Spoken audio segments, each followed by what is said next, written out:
In One Piece, there are a ton of characters that are strong, frauds, and then just overrated. And today, I'm going to be talking about 7 of these magnificent characters and talk about how overrated they are. Because some of these fans need to be humbled because these characters are not that strong or perceived to be that strong. Coming at number 7, we have Captain Buggy. Now, you might not expect me to say Buggy because Buggy isn't the strongest. However, there's a few agendas being pushed, as in that Buggy can beat Shanks and Mihawk for the main fact that he can't be cut. Do you know how ridiculous that sounds? You're telling me Mihawk loses to Buggy. What's he gonna do? Buggy bomb. Bam, he's dead. Like, what?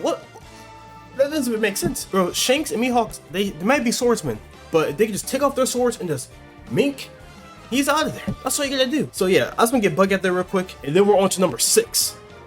Yeah, 6. And coming at number 6, we have the Whitebeard Pirates. This group of pirates are the most overrated group in all of One Piece. Like, more overrated than swords. Like, come on. This is insane. More overrated than the Seraphim themselves. Like, how? How is that even possible? You can only name 2 Whitebeard Pirates as of right now, and that's Jozu and Marco, and both of them are frauds. They're not strong whatsoever. If Ace was there, maybe because, okay, this might be a bad agenda, but some people might push Ace to be Blackbeard level. Yes, I know it sounds crazy. I don't agree, don't get me wrong, right? But you can make an argument for Ace being not strong as Blackbeard, in which I don't agree with. I think it's blasphemy, but it is possible. That being said, there's only 2 strong Whitebeard pirates, and people just run with them. Oh, they're the strongest group of all time. Have you not seen Rox's crew? Are you serious right now? Roger's crew? Way too overpowered. And I need to stop seeing people say, or my comment section, well, Malik, you hate on Marco all the time, but he's stronger than Smoker. Are you out of your mind? You search the entire multiverse. You will never see anybody say that Smoker is weaker than Marco. Marco is a bogus pirate, okay? And it's not even a debate whatsoever. He has this rare Zoan fruit, right? It's a mythical Zoan fruit, but yet he sucks. If you give that fruit to anybody from the Straw Hats, they would be better than Marco. You can give it to Chopper. He'll be a better bird fruit than Marco. That pineapple is terrible. Whitebeard Pirates not that strong.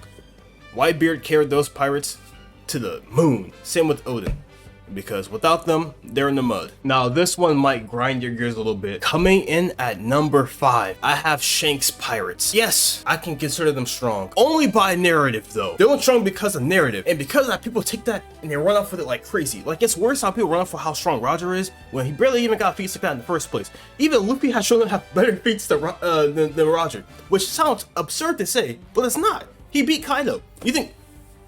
You honestly think Roger could beat Kaido? Let's be for real. There is no way he's beating Kaido, ever. There's 2 main pirates from the Shanks Pirates I want to talk about, and that's Ben Beckman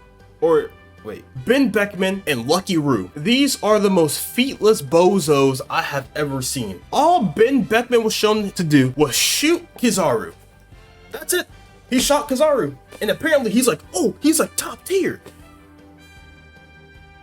Are you serious right now? Ben Buckingham is not good whatsoever. I mean, yeah, he might have a gun. That's it. He just has a strap. Anything else? Not shown, nothing. It just implies, oh, he might be strong.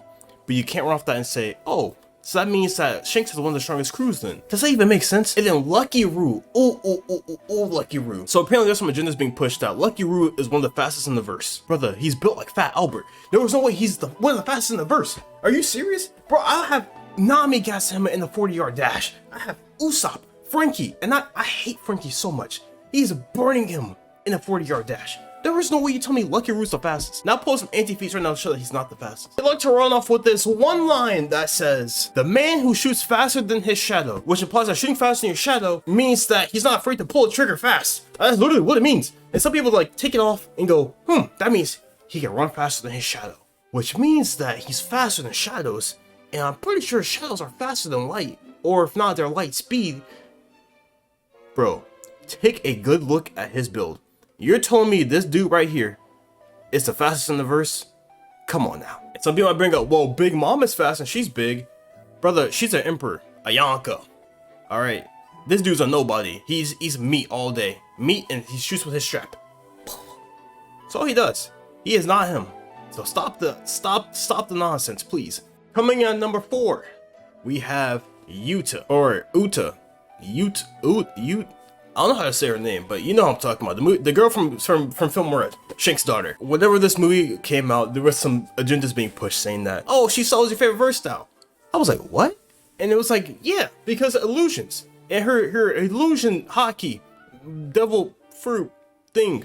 I don't know what exactly is, but some people were saying some crazy things about it, and I was like, yeah, cut that out. This fruit is a Yuta no Mi, and you know, it's literally her name. But this fruit is a paramecia type devil fruit that allows the user to teleport people's consciousness into a virtual space by singing. It was eaten by Yuta, and it's called the Yuta fruit because of that. This virtual space is known as the Yuta world. The physical bodies of those trapped in Yuta world remain unconscious, which is unfortunate. And within the Yuta world, the user is virtually omnipotent, possessing complete control, and can manipulate reality as they choose, which is very similar to Tsukiyomi from Naruto. For those who don't know what Tsukiyomi is a genjutsu. It's like an illusion where you get hit by this, your consciousness is like in another world pretty much, but it's just like your mind. And the user of that jutsu, which would be Itachi, has complete control over your mental. And he can make you be in there for years, days, seconds. He has control of everything that happens in there. Like, he can just straight up torture you, create a new life for you, like we did with his girlfriend, do crazy things, and there's nothing you can do about it. He has complete control of what happens in there. And Yuta does the same thing, but on a higher scale. And because of this ability, people are saying that she solos your verse. As in like JJK, Dragon Ball, Attack on Titan. And I'm pretty sure she would solo Attack on Titan regardless if she had it or not, because, you know, they're not that strong. However, she doesn't have much feats, so I don't know besides that. But anyways, you get the point. Because of this fruit, people are, well, at the time, they had her scaled through the roof and saying that she clears most verses in a lot of people in One Piece. I was like, yeah, but like, calm down, alright? Yes, she's strong. But on top of that, she's not even canon in the first place. Well, she is canon, but her having those powers aren't canon. And what she looks like isn't even canon either. She could look entirely different, completely different age, whatever. It's just how Oda adds this character into the canon of One Piece and how she actually has her power and what it is. If she even has a devil fruit, or is she really strong in hockey. Just like Shanks. At number 3, we have the one and only Roanoa Zoro. I was originally gonna put Ryuma here, but yes, he is overrated like crazy, but not to the level of Zoro. And I won't have both in the same list because they're kind of like the same person. They're both swordsmen that originated in Wano. Well, technically, Zoro didn't originate in Wano, but he came from Wano, so yeah. Anyways, I don't have to say too much about Zoro. If you know, you know. These Zoro fans, listen, I get it. He's a cool character. Alright, he has 3 swords, which nobody in fiction has done that before. He has green hair. He's extremely strong. Like, he was doing, I think they were like, the amount of weights he puts on like objects is insane, right? He's fast, he's cool, he got aura, right? I don't blame you for liking him that much, or even overrating him, but it has to stop. Alright, it's not Zoro One Piece Adventures, it's One Piece, and it follows the main character Luffy. It does not follow Zoro. He can't beat every opponent that Luffy beat. I keep seeing that as well, and that's just blatantly not true. Like, if you were to put Zoro against Rob Lucci, you really think Zoro was gonna win? Like, let's be real, back at Enies Lobby, no, he would have gotten cooked. You think he would have won against him in Alabasta? No, he would have gotten cooked. The only reason why Luffy even beat them was because he was rubber. If he wasn't rubber and could absorb water back into his body and stuff, he would have been dead. Zoro doesn't have that luxury. He's just a human. He is just a human, you know? So, stop, alright? It's okay. For number 2, we have the man that looks west, Monkey D. Dragon. Now, I do understand why Dragon's overrated, and there's a reason why I have number 2.